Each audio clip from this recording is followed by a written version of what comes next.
ने फिर डाला दुनिया को बड़े संकट में। स्पेस में फिर बेकाबू हुआ चीन का विशालकाय रॉकेट।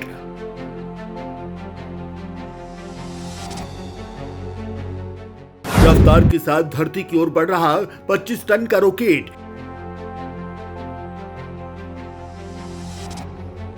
एक बार फिर भारत को लेकर क्यों बना हुआ है बड़ा खतरा।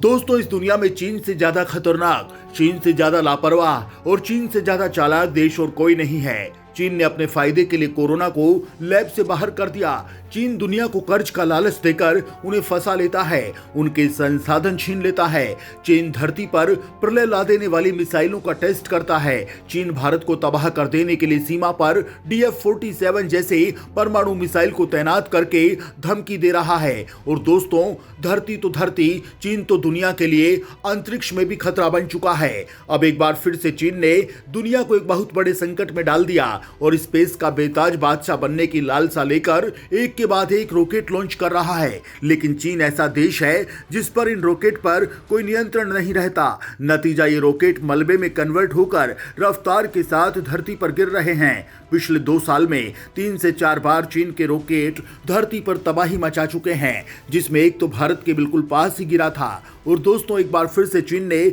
ऐसा ही किया है और चीन का एक विशालकाय रॉकेट चीन के नियंत्रण से बाहर हो गया है। और चीन ने इसको लेकर ऑफिशियली ऐलान करके हाथ खड़े कर दिए हैं और कहा कि 25 टन के रॉकेट मलबे पर से उसका नियंत्रण नहीं रहा और वो कभी भी कहीं भी गिर सकता है। अब दुनिया भर के वैज्ञानिक इस विशालकाय मलबे को लेकर चिंता में पड़ गए हैं और इसे लगातार ट्रैक करने की कोशिश कर रहे हैं कि ये कहां पर गिर सकता है। वहीं दुनिया भर के वैज्ञानिकों ने भारत को लेकर भी चेतावनी दी है। ऐसे में सवाल है कि इस रॉकेट के मलबे के गिरने की दिशा भारत तो नहीं है।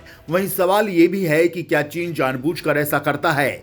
चीन किस मिशन को लेकर ऐसे रॉकेट लॉन्च कर रहा है और क्या उसके रॉकेट इस तरह से बेकाबू हो रहे हैं जबकि और किसी देश के साथ ऐसा नहीं होता। आइए इन सभी सवालों के जवाब एक एक करके जानते हैं।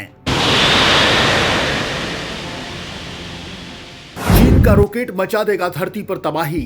25 टन वजनी रॉकेट मौत बनकर बढ़ रहा है धरती की ओर।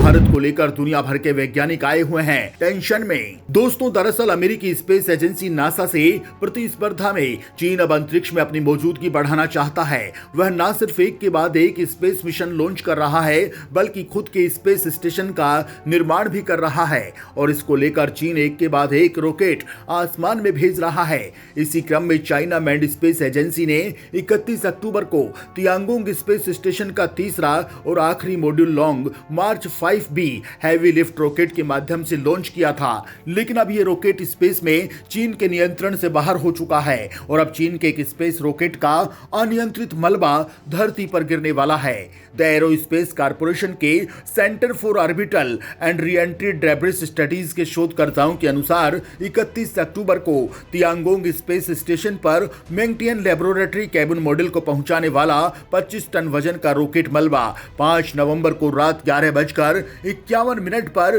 पृथ्वी के वायुमंडल में प्रवेश कर सकता है। यह मलबा कहां गिरेगा, इसकी सटीक जानकारी फिलहाल अज्ञात है, लेकिन इसके अमेरिका, सेंट्रल और साउथ अमेरिका, अफ्रीका, भारत, चीन, दक्षिण पूर्व एशिया और ऑस्ट्रेलिया पर गिरने की संभावना है। दोस्तों, चीन की बेवकूफी और नादानी इस बात से समझ लीजिए कि 2 साल में ये चौथी बार है जब चीन ने अपने रॉकेट मलबे को अनियंत्रित तरीके से गिराया है। इससे पहले जुलाई में चीन के एक रॉकेट का मलबा फिलीपीन के समुद्र में गिरा था। चीन की स्पेस एजेंसी ने बताया कि लॉन्ग मार्च 5B रॉकेट में देर रात 12:55 पर पृथ्वी की कक्षा में प्रवेश करने के बाद आग लग गई थी। इससे पहले एजेंसी ने कहा था कि बूस्टर रॉकेट का मलबा कहां गिरेगा उसे इसके बारे में कोई जानकारी नहीं है। वहीं अमेरिकी स्पेस एजेंसी नासा ने चीन की स्पेस एजेंसी से अंतरराष्ट्रीय मानदंडों के अनुसार ऐसे रॉकेट डिजाइन करने के लिए कई बार कहा है जो धरती पर गिरते समय छोटे छोटे टुकड़ों में टूट जाएं। चीन का कहना है कि उसके निर्माणाधीन स्पेस स्टेशन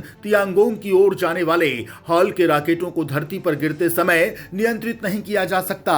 मई 2020 में इसी तरह के एक मलबे ने आइवरी कोस्ट पर कई संपत्तियों को नुकसान पहुंचाया था। 10 मंजिला इमारत जितना बड़ा है मलबा। इस तरह से हुआ चीन के नियंत्रण से बाहर। दोस्तों, चीन के इस रॉकेट के आकार को हम ऐसे समझ सकते हैं, ये 10 मंजिला इमारत के आकार का बताया जा रहा है। अब चीन का यही रॉकेट पृथ्वी के लिए खतरा बन गया है। बताया जा रहा है कि यह क्रैश कर गया है और लगातार पृथ्वी की ओर तेजी से बढ़ रहा है। आपको बता दें कि मैंगशन को दक्षिण द्वीपीय प्रांत हैनान पर वेनचांग उपग्रह प्रक्षेपण केंद्र से सोमवार की दोपहर को भेजा गया था।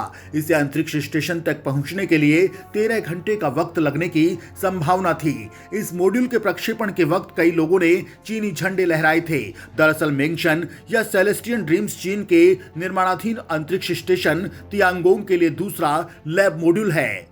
दोनों तिहाने कोर मॉड्यूल से जुड़े हैं, जहां अंतरिक्ष यात्री रहते हैं और काम करते हैं। चीन के सबसे बड़े रॉकेट में शामिल लॉन्ग मार्च 5B के जरिए मैंगशन का प्रक्षेपण किया गया था। चीन अंतरिक्ष एजेंसी के अनुसार तियांगोंग में अभी 2 पुरुष और 1 महिला अंतरिक्ष यात्री मौजूद है। चेनडोंग, काई शुजे और लियो यांग 6 महीने के अभियान पर जून की शुरुआत में अंतरिक्ष स्टेशन पर पहुंचे थे। वे स्टेशन के निर्माण का काम पूरा करेंगे, अंतरिक्ष में चहलकदमी और अतिरिक्त प्रयोग करेंगे। खैर दोस्तों, चीन के इस दुस्साहस को लेकर आपका क्या कहना है? चीन ऐसे नियंत्रित रॉकेट को लेकर कभी भी जिम्मेदारी नहीं लेता है। चीन के इस लापरवाह रवैये पर सभी देशों को मिलकर क्या एक्शन लेना चाहिए? कमेंट में लिखकर जरूर बताएं।